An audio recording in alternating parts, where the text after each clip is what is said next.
vamos falar de um dos melhores contadores de história do mundo, que resolveu dedicar o seu novo livro a uma sociedade secreta rodeada de mistérios. O repórter Jorge Pontual conversou com o escritor Dan Brown para entender como a maçonaria, que para muitos tem ligação até com o satanismo, atraiu uma lista tão grande de líderes históricos, inclusive aqui no Brasil.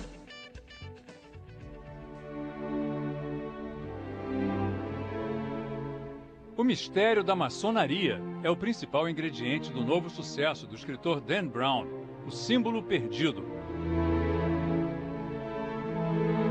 O autor do mega sucesso, O Código da Vinci, contou ao Fantástico que no livro anterior, ele pergunta o que aconteceria se Jesus não fosse divino, mas apenas um profeta. No novo romance, a questão é se o ser humano teria poderes divinos, uma ideia que, segundo ele, vem da maçonaria. Toda a trama, cheia de peripécias, perseguições e surpresas, se passa num domingo à noite em Washington, a capital americana, uma cidade cheia de símbolos da maçonaria. Alguns são bem evidentes, como o obelisco, símbolo da divindade, encimado por uma pirâmide que representa a evolução do ser humano. A influência dos maçons se refletiu na criação da Biblioteca do Congresso Americano, hoje a maior do mundo. Um dos momentos mais emocionantes do livro é quando os heróis entram aqui no salão de leitura da Biblioteca do Congresso Americano, descrito como o salão mais bonito do mundo. Eles estão fugindo de uma equipe da SWAT e se escondem entrando por esta porta. A República Americana foi criada por um grupo de maçons, entre eles Benjamin Franklin, John Adams e o primeiro presidente George Washington. Nós fomos a um dos templos da maçonaria na cidade, onde os murais mostram o fundador da nação com o avental de pedreiro dos maçons, lançando a pedra fundamental do Capitólio, o prédio do Congresso Americano. Dan Brown lembra que o símbolo mais sagrado da nação, que está nas notas de dólar, é a pirâmide da maçonaria, encimada por um olho, que simboliza a sabedoria.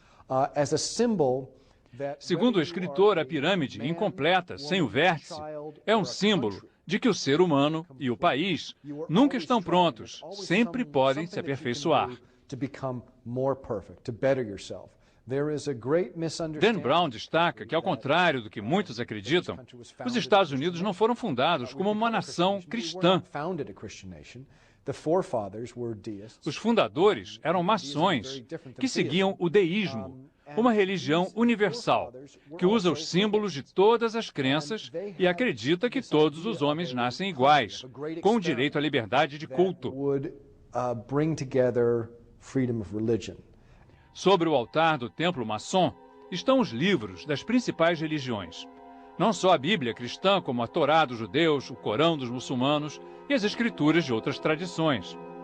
O salão deste templo, na capital americana, é o cenário da cena final do livro de Dan Brown e certamente será recriado com muito mais colorido quando o filme for feito. O templo é exatamente como Dan Brown descreve. Ali no fundo, o trono, onde se senta o grande comandante soberano da ordem.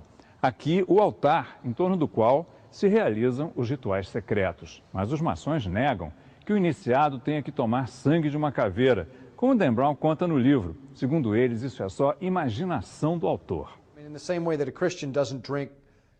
O escritor diz que, na verdade, os maçons usam vinho em vez de sangue, mas insiste que a caveira é usada no ritual da quinta libação, descrito num livro por um dos primeiros presidentes dos Estados Unidos, John Adams. O templo é a sede do rito escocês da maçonaria, uma corrente fundada nos Estados Unidos, a qual pertenceram 15 presidentes americanos. O último foi Gerald Ford, nos anos 70. Os líderes são mestres no grau máximo, 33. Segundo Dan Brown, esse é um número místico, a idade de Cristo ao ser crucificado e o número de vértebras da nossa coluna vertebral. Muitos, em especial os fundamentalistas cristãos, atacam a maçonaria como um culto satânico. Mas Dan Brown insiste que os símbolos e rituais da maçonaria não são sinistros nem malignos, pelo contrário.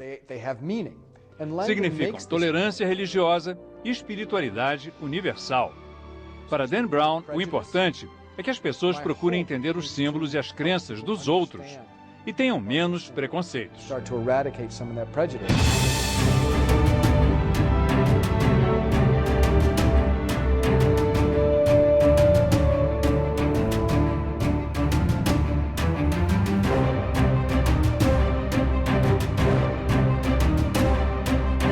José Renato Pedrosa, membro do Centro de Pesquisas Religiosas de Teresópolis. Mostra a roupa toda, por favor, seu diretor. Muito obrigado. Eu estou com o avental do grau 9 e acredito que os irmãos usaram isso. Fala mais perto do microfone. É a mesma roupa que o Albert Pike fundou a Ku Klux Klan, que matou muitos crentes nos Estados Unidos, incendiando. Pike foi fundador da Ku Klux Klan? Com o filme Mississippi em Chamas. Não, pera. Só um instantinho. Pike foi fundador da Ku Klux Klan? E da máfia. O Giuseppe Mazzini. A maçonaria não fez nada com ele. Giuseppe Mazzini era fundador da máfia. Bom, faz a pergunta. Eu vou fazer a pergunta ao doutor, que é Deus na grau maçonaria, é a divinização do homem. O grau 33, o homem é divino. Eu quero falar com Deus João Batista. Ele sabe disso, o Abimael foi grau 33. Hoje o Abimael é grau 0. Ele depende de Jesus para ser salvo. Agora, quem é grau 33 é Deus, não depende disso, ele é salvo pelas boas obras. Todo mundo deu a sua opinião sobre maçonaria. Vamos ouvir a opinião de Deus? Alguém está interessado, telespectador, em saber o que Deus pensa sobre a maçonaria há 2.600 anos? Me permitam irmão. Da Klux Klan. Olha como Deus é maravilhoso. E levou-me à entrada, Ezequiel 8, a partir do versículo 15. E disse-me: viste, filho do homem, verás abominação maior do que esta? Maior do que a prostituição, o roubo, o adultério, maior do que a idolatria. Aí Deus falou: eu vou te mostrar, Ezequiel, a maior abominação. Você sabe onde está a maior abominação, Ezequiel? Você deve estar pensando que é no terreiro de Macumba, no centro espírita, no sambódromo. Os irmãos do auditório, da televisão, preste atenção, é Deus falando. Vamos ouvir a opinião de Deus sobre a maçonaria. E ele disse: e levou-me para o átrio interior da casa do Senhor. Não foi para o terreiro de Macumba. Deus levou Ezequiel para a casa do Senhor há 2.600 anos. E disse: eis que na entrada do templo do Senhor, entre o pórtico e o altar, cerca de 25 homens de costa para o templo do Senhor, com o rosto virado para o oriente, eles adoravam o sol virado para o oriente. Esse obelisco, a pirâmide, é o deus Ra que fundou o mundo, segundo eles, Osíris. Toda essa blasfêmia é uma série de Deus, como o próprio homem na maçonaria, o Abimael foi Deus também. Eles provam isso. Antes de dizer isso, ele diz: Buda não é Deus, Maomé não é Deus, Confúcio não é Deus, Jesus Cristo não é Deus. Aí diz: agora é a divinização do homem. Está no livro deles. Agora nós vamos ver o que Deus continua dizendo aqui. E adoravam o sol, virados para o oriente.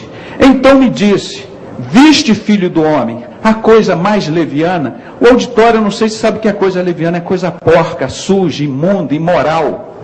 Isso é Deus perguntando para eles. Você já viu? Aí então ele chega, eu já estou encerrando.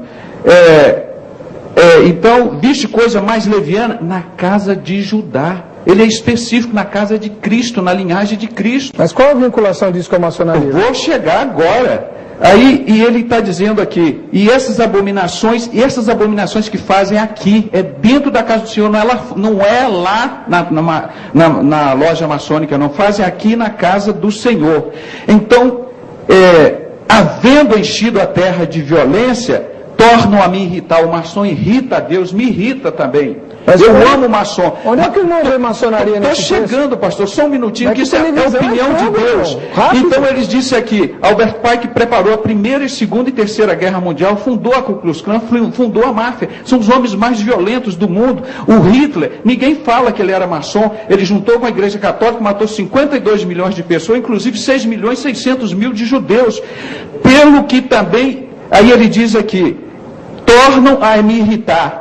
Ei-lo, pastor, a chegar o ramo ao nariz. A igreja não se erra por falta de conhecimento da palavra, como diz José. Esse ramo ao nariz é o funeral maçônico, é a adoração a Baal. Qual que é a frase? Eis-nos a chegar o ramo ao nariz, é um ramo de acácia. Abimael e eles já fizeram. Você dá 3 voltas no caixão, pega o ramo de acácia no caixão, leva o nariz e joga ali. Isso é explícito. Maçonaria, Deus abomina, é a coisa porca, suja, leviana. É Deus que está falando, não fique com raiva de mim. Se você quiser ficar, você fique com Deus. E Deus vai encerrar no último versículo. Pelo que também eu procederei com furor. O meu olho não poupará e nem terei piedade. Ainda que, 3 pleonasmos, ainda que me gritem aos ouvidos, com alta voz, eu não os ouvirei. Nós temos mesmo, eu, Abimael, Paulo Pimentel, amar muitos dos maçons, que eles não, prova que um maçom está salvo. Isso é Deus dizendo. Esses homens irritam a Deus, porque eles não ficam lá servindo na loja deles, mas eles têm que perturbar a casa de Cristo, porque eles estão fazendo a obra de Satanás. Vamos Meu irmão, ouvir. obrigado, desculpa que eu prolonguei, mas é Deus que precisava falar a opinião dele hoje. E Deus seja louvado.